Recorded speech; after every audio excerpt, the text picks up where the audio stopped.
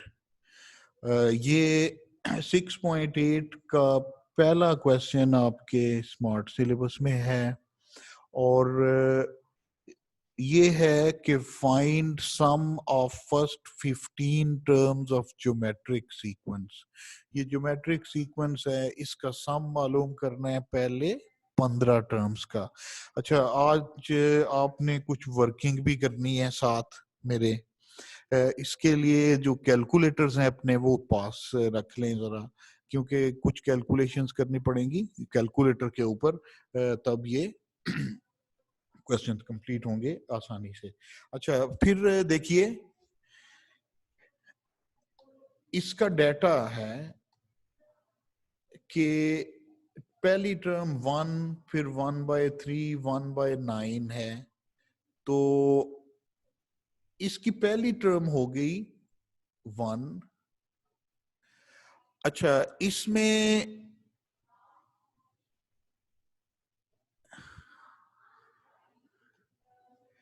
r हो गया, दूसरी टर्म डिवाइडेड ये a2 बाय a1, तो 1/3/1 ये 1/3 ही होगा। अच्छा, इसमें n है 15, क्योंकि सम हमने 15 टर्म्स का मालूम करना है। ठीक है। अच्छा, तो ये चूंकि n फाइनाइट नंबर है, उसने ये नहीं कहा कि इस इन्फिनिट सीरीज का सम मालूम करें, उसने कहा है कि ये ऐसी सीरीज है जिसकी 15 टर्म्स का सम बस मालूम करना है, तो ये फिर फाइनाइट सीरीज हुई। और इसमें जो हमने r मालूम किया है वो 1/3 आया है, तो 1/3 1 से छोटा होता है, इसलिए जो पहले नंबर पे हमने फॉर्मूला लिखा था r की वैल्यू 1 से कम वाला, वो इसमें यूज होगा। S N is equal to a1 या a into 1 minus r power n over 1 minus r। ठीक है, ये फॉर्मूला कब यूज करना है? जब r की वैल्यू 1 से छोटी हो, जैसे ये 1/3 है। अच्छा, अब ये वैल्यू सारी इसमें पुट करनी है, मैंने इसलिए आपको कहा है कि कैलकुलेटर्स पास रखें ताकि ये कैलकुलेशंस आप जल्दी से करें। ये है a1 की वैल्यू 1 पुट कर दी। अच्छा, 1 माइनस r, r क्या है? 1/3, तो 1/3 पावर 15 ओवर 1 माइनस 1/3, ये 1 माइनस r लिखा है। तो 1 माइनस 1/3 होता है 2/3, इसका 3 एलसीएम ले लेंगे तो इधर आएगा 3 माइनस 1, तो ये हो गया 2/3। और ये न्यूमिनेटर में इसको ब्रैकेट वाली फैक्टर को 1 से जरब देंगे तो ये सेम रहेगा, तो ये एस एन आपके पास ये बन गया। अब नेक्स्ट स्टेप में क्या है कि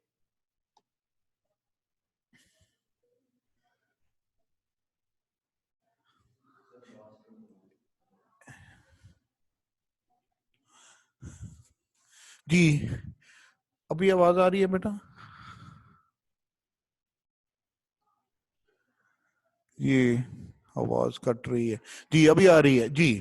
जी, अच्छा, अब देखें ये जो नीचे 2/3 है ये इक्वल है, इक्वल का साइन, ये नीचे जो 2/3 है ये न्यूमिनेटर में आके 3/2 हो गया इनटू 1 माइनस 1/3 पावर 15। अच्छा, ये भी equal is equal to 3/2 into 1 minus, अच्छा ये 3 रेज टू पावर 15 आपने कैलकुलेटर पे करना है।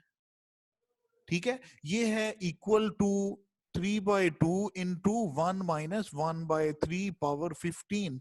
ये 3/2 कहां से आया है? जो पिछले स्टेप के डिनोमिनेटर में 2/3 है, ये न्यूमिनेटर में आके 3/2 हो गया है। अच्छा, ये भी equal to 3/2 is equal to 1 minus, ये 3 की पावर 15 ले लिए, 3 रेज टू पावर 15 आप कैलकुलेटर पे देखें आपके पास ये नंबर आ जाता है।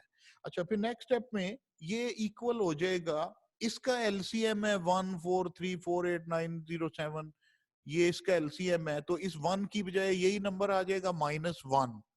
इसका मतलब है ये 3/2 इंटू इसमें से 1 माइनस करेंगे तो यहाँ पे 6 आ जाएगा, बाकी वही रहेगा नंबर ओवर ये डिनोमिनेटर में जो इसका एलसीएम है। अच्छा, अब 3 को इससे और 2 को इससे दोबारा जरब दे दें तो ये आपके पास ये बन जाएगा। ये क्लियर हो गया?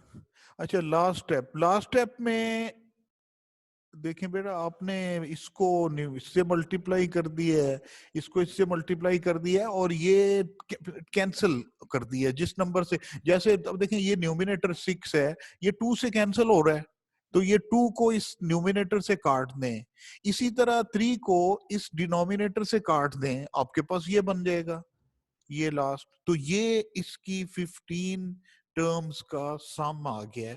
तो इसमें आपने देखा कि ये क्वेश्चन सॉल्व करने के लिए लाजमन आपके पास कैलकुलेटर होना चाहिए, वरना आप ये कैलकुलेशन आधा घंटा करते रहेंगे तो फिर आपके पास जाके ये आंसर आएगा। अच्छा, रिपीट कर दें, देखिए दोबारा, ये क्वेश्चन है कि इसकी 15 टर्म्स का सम मालूम करना है। तो पहली टर्म है 1, और कैसे मालूम होता है? दूसरी term divided by first term, तो ये हो गया 1/3। अच्छा, चूंकि 15 टर्म्स का सम मालूम करना है तो n 15 हो गया,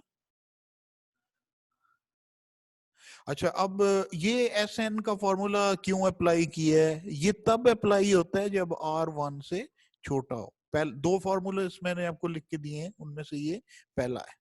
अच्छा, अब ये सारी वैल्यूज इसमें पुट कर दी हैं। ये 1 - 1/3 2/3 होता है, बाकी उसी तरह न्यूमिनेटर लिख दिया है। और अब ये 2/3 ऊपर जब आएगा तो ये 3/2 हो जाएगा, और बाकी उसी तरह लिखा हुआ है। ये इक्वल का साइन है, ठीक है, यहाँ पे ये इक्वल का साइन है। तो 3/2 इंटू 1 - 1/3 पावर 15। अच्छा, ये भी इक्वल टू 3/2 इंटू ये 3 की पावर 15 कैलकुलेटर से मालूम की है, तो वो बन जाएगी 1434890 7। अच्छा, इसके बाद वन में से ये माइनस करने के लिए इसका एलसीएम ले लिया है, यही इसका एलसीएम आएगा। तो इसको जब एलसीएम लेते हैं तो हमारे पास ये फिर हो गया 3/2, ये एलसीएम इधर, ये डिनोमिनेटर बन जाएगा -1, तो माइनस करने से ये एक्सप्रेशन बनी। अब ये 2 इस न्यूमिनेटर से काट दें, 3 इस डिनोमिनेटर से काट दें, तो ये इसका जवाब बन जाता है। ये पहली 15 टर्म्स का सम बन गया।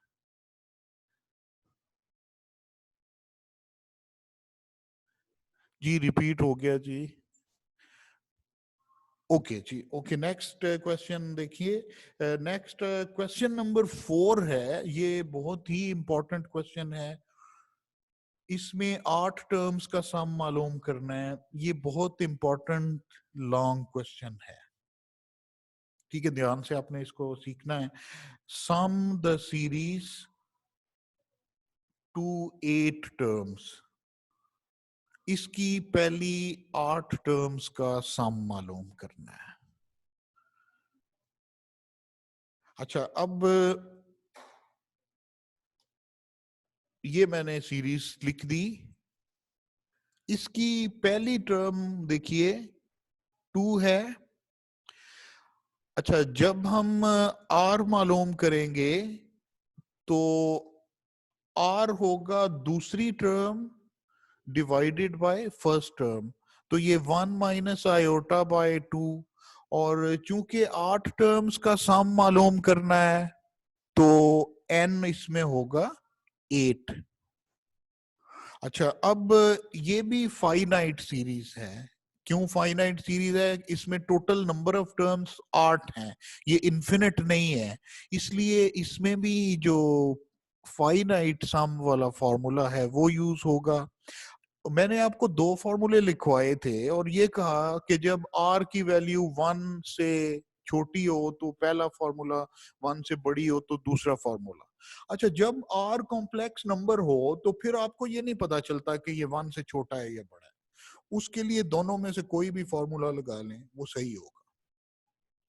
जब r कॉम्प्लेक्स नंबर आ जाए तो फिर वो दोनों में से जो भी फॉर्मूला लगाएंगे वो सही होगा, दोनों में से कोई एक फॉर्मूला भी लगा सकते हैं। अच्छा, अब S8 मालूम करना है, तो अब देखिए ये पहला फॉर्मूला लिख दिया है, SN = a × 1 - r⁴ तो ये असल में कॉम्प्लेक्स नंबर की वजह से इसकी जो सिंप्लीफिकेशंस हैं वो जरा मुश्किल हो गई हैं। बाकी इसमें फॉर्मूला वही है, उसी तरह इसमें डाटा पुट करना है। अच्छा, अब देखें, एस एन मालूम करने के लिए इसमें वैल्यूज पुट करते हैं। तो ये है a इंटू 1 - r⁴। अच्छा, ये r है 1 - i/2 ओवर 1 - ये r लिख दिया है।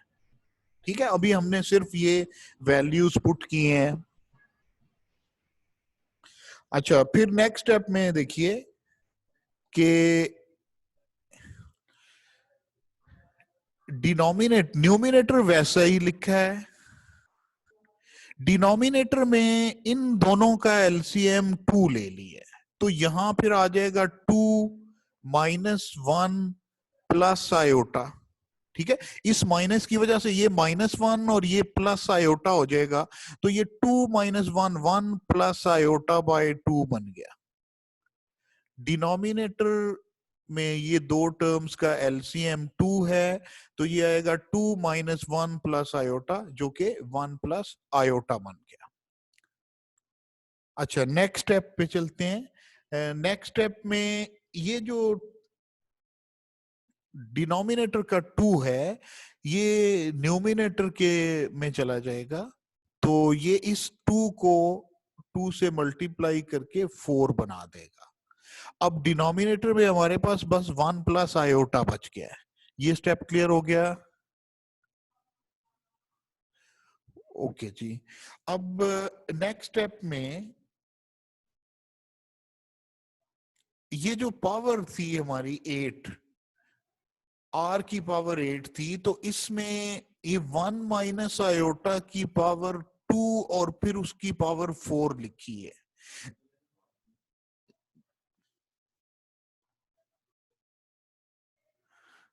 जी, तो ये 1 माइनस आयोटा की पावर 8 को हमने लास्ट टाइम भी जब मैंने आपको बताया था कि 1 प्लस आयोटा या 1 माइनस आयोटा की बड़ी पावर हो तो उसका पहले स्क्वायर लेते हैं, फिर उस